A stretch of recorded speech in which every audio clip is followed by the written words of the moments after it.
This is Bob Piarn.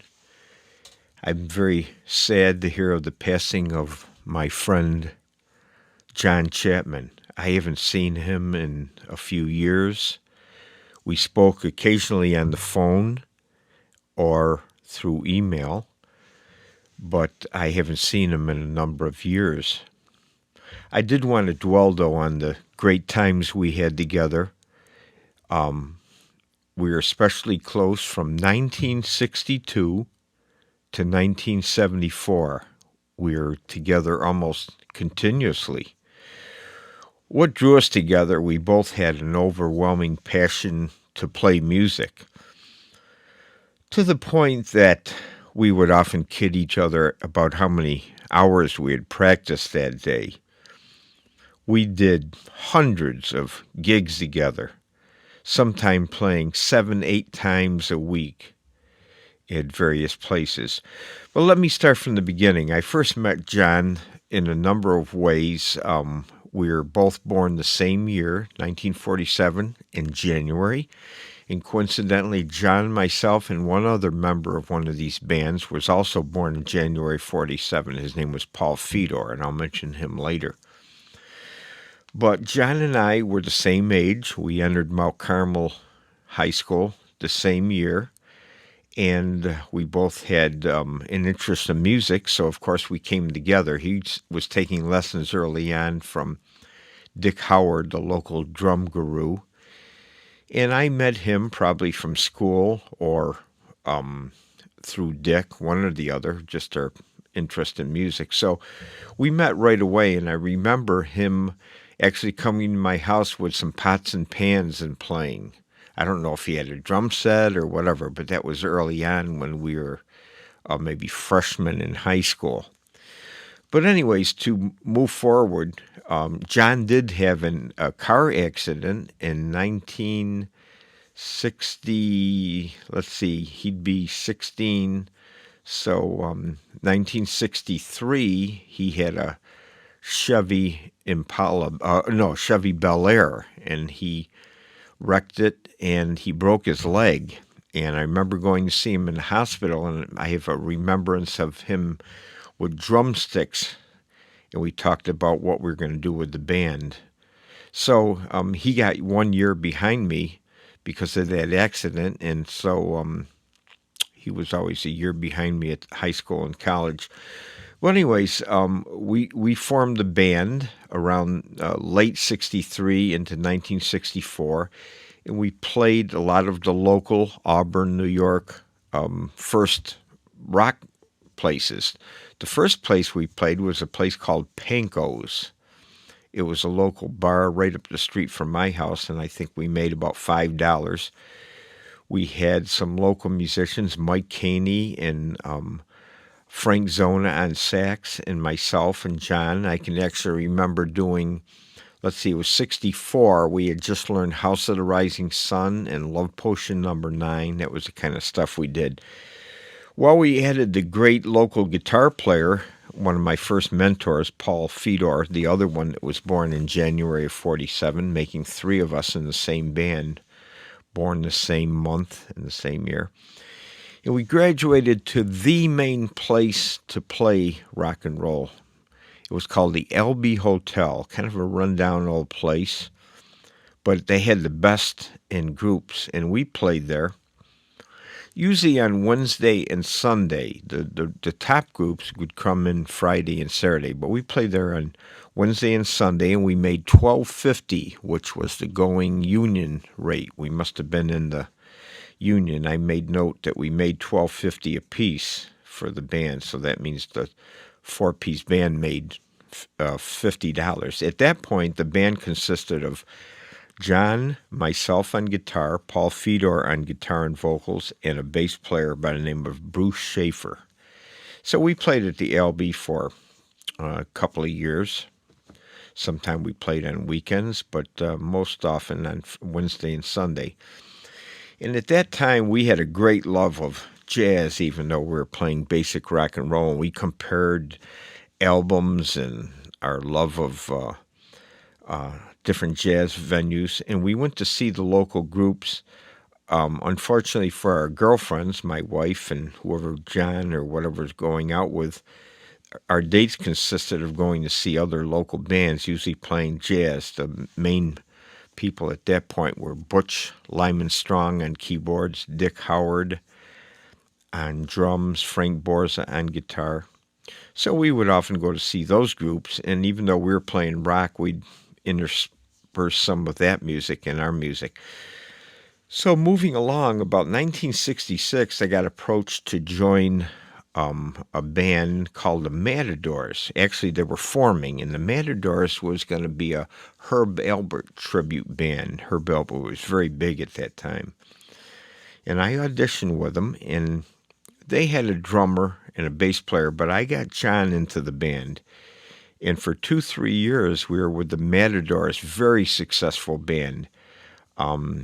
We played at a place called Dick's Party House, and we played at a place called the Siege Club, the local Ukrainian place. But, for example, at Dick's Party House, there were lines to get in the place. The Matadors were so popular. My biggest remembrance of the Matadors was our first gig was the night before I got married. It was November 25th, 1966, and I got married the next day. And the band, including John, played for my wedding. So anyways, we played in the Matadors for a couple of years, and it was kind of a square band for a young guy, so we eventually moved on. I wanted to form another band, and I enticed John to leave the Matadors with me. And we started forming a group that was kind of a mix of jazz and pop music and rock, whatever was happening.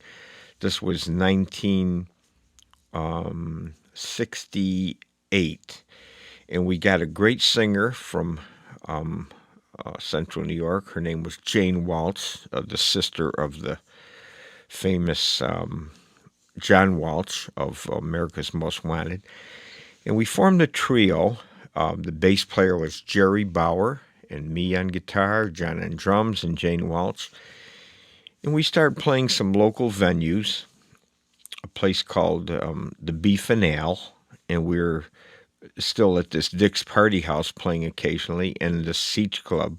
But the Beef and Ale was our main venue we played at a few times a week. And in 1969, or early 1970, we were approached by a person who heard about us to come to Syracuse to play in his family's nightclub. It was called the Thunderbird Lounge, and that was our big introduction into the big time. This was 6 nights a week, 5 hours a night we played. And the money was good at that time. I believe we made $600 a week. Of course, that was for the whole band, $150 each, but it was pretty good money for young people at that time. So we played at the Thunderbird Lounge for 6 months, 6 nights a week. We had a lot of great experiences there. John and I loved to eat, and I remember many times we would get a steak 2-3 times a week. We'd have them make a steak for us. Back in those days, places like the Thunderbird Lounge were supper clubs, and they were pretty classy. To get into them, a man had to wear a jacket and a tie, and we had 3-piece suits made for us, and we had matching clothes, and we were a pretty classy-looking group. We did everything from jazz to Beatles and whatever was happening at the time. One night we had the whole Stan Kenton band come in, one musician at a time come up and sit in with us, so we had many great times there. From the Thunderbird, we moved on to probably the most famous of Syracuse nightclubs, a place called Su Lin's. That was a Chinese restaurant, and we played till 2:30 in the morning, so whatever. We played 5 hours a night, 6 nights a week, and we played months at a time at these places. So at Su Lin's, we played every night, 5 hours a night, this particular group, which was called the Act 4, this group with Jane Walsh.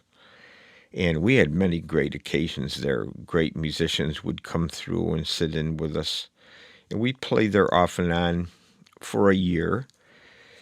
And in 1971, 72, I believe it was, we got an agent. I always remember him. His name was from Albany. His name was Jack Carpinello, and he was the personification of the musician's booking agent. He wore a old-fashioned hat with a trench coat, and he smoked a cigar, and he was going to make us the big time. He did get us some great gigs in Albany, and we played a lot of great jobs there.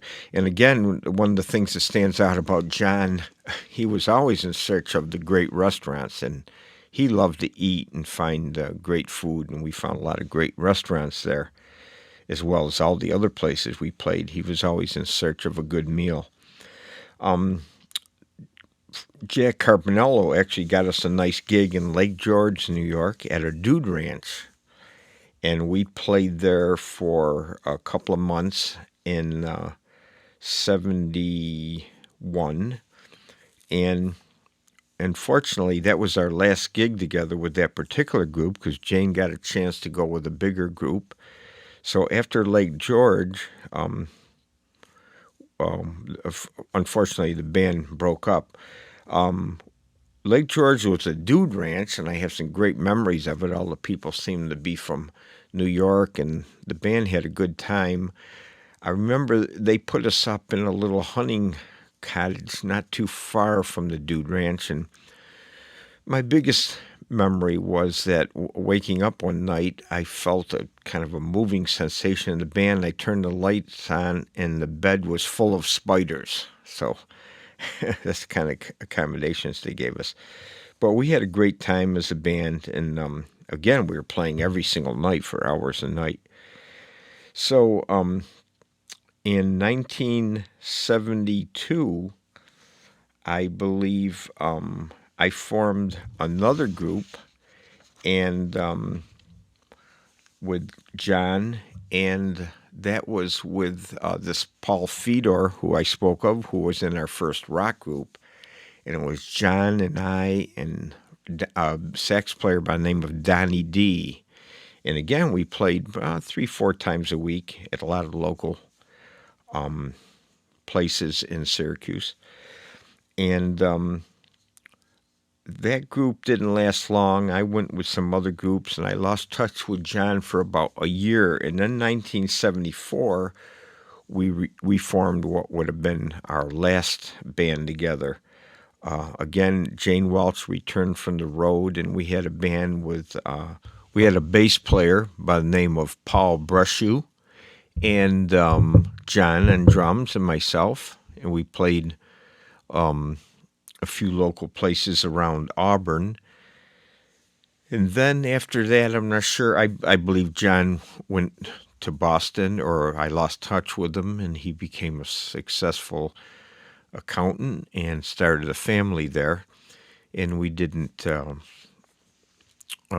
see each other many times at all, maybe once or twice since that time, but we did speak on the phone and share some videos and so on. So, but again, from 1962 to 1974, Jon was very close, and we shared many, many great times, and I have nothing but fond memories of all the music we enjoyed and the rehearsals we had and the hours we spent driving from one place to another and all the great restaurants we ate at. We used to go to a place on Erie Boulevard in Syracuse, our favorite, called Grimaldi's.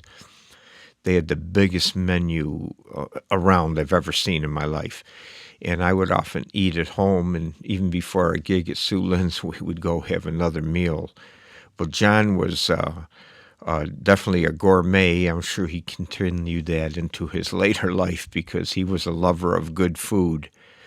And, of course, I was right with him, but he knew all the places to go and so on. So, anyways, I have nothing but fond memories of Jon and the good times we had, and I wanted his friends and family to maybe share some of these things. So That's it. My name is Bob Pjorn, and I hope you enjoyed some of these reminiscences about our times together musically.